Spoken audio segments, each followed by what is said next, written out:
Hello dears, ഇതൊരു 1 kg chocolate truffle കേക്കിൻ്റെ designing ആണ് കേട്ടോ.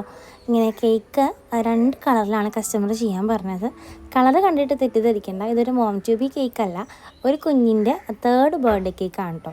അപ്പോൾ കസ്റ്റമർ നമുക്കൊരു ഡിസൈൻ തന്നിട്ട് നമ്മൾ ആ ഒരു രീതിക്ക് ചെയ്യുന്നതാണ്, നമ്മൾ തന്നെ എടുത്ത ഡിസൈൻ അല്ല. അപ്പോൾ അതൊരു ഫുൾ ഫോണ്ടൻ കവറിങ് കേക്കായിരുന്നു കേട്ടോ. അപ്പോൾ കുറച്ചുകൂടെ എളുപ്പമാണല്ലോ ഫോണ്ടൻ കവറിങ് ആകുമ്പോഴേക്കും. നമ്മൾ ക്രീമിൽ ചെയ്യുമ്പോഴേക്കും കുറച്ച് ശ്രദ്ധിക്കേണ്ടതുണ്ട്. അപ്പോൾ അതനുസരിച്ചിട്ട് നമ്മൾ ഹാഫായിട്ട് 2 കളർ കൊടുത്തു. പിന്നെ ഉള്ളതൊക്കെ ഫോണ്ടൻറ്റിൻ്റെ വർക്കായിരുന്നു കേട്ടോ. അപ്പോൾ നമ്മൾ ഫോണ്ടൻ്റ് എല്ലാം നന്നായിട്ട് റെഡിയാക്കിയിട്ടുണ്ട്, നന്നായിട്ട് ഡ്രൈ ആക്കി വെച്ചേക്കുവാണ് കേട്ടോ. അപ്പോൾ ഒരു 3യും കുറച്ചിങ്ങനെ എന്താ പറയുക, ഒരു പോപ്പർ ഇങ്ങനെ പൊട്ടി വരുന്നത് പോലത്തെ ഒരു ഡിസൈനും കാര്യങ്ങളൊക്കെ ആയിരുന്നു. അതങ്ങനെ സിമ്പിളായിട്ട് വെച്ച് കുറച്ച് ഡോട്ട്സൊക്കെ എല്ലാം വെച്ചിട്ട് കേക്കിൻ്റെ ലുക്ക് അങ്ങോട്ട് കംപ്ലീറ്റ് ചെയ്തു. അപ്പോൾ ഫൈനൽ ലുക്ക് കണ്ടിട്ട് എന്താണ് നിങ്ങളുടെ അഭിപ്രായം എന്ന് കമൻറ്റ് ചെയ്യാൻ മറക്കല്ലേ. Thanks for watching.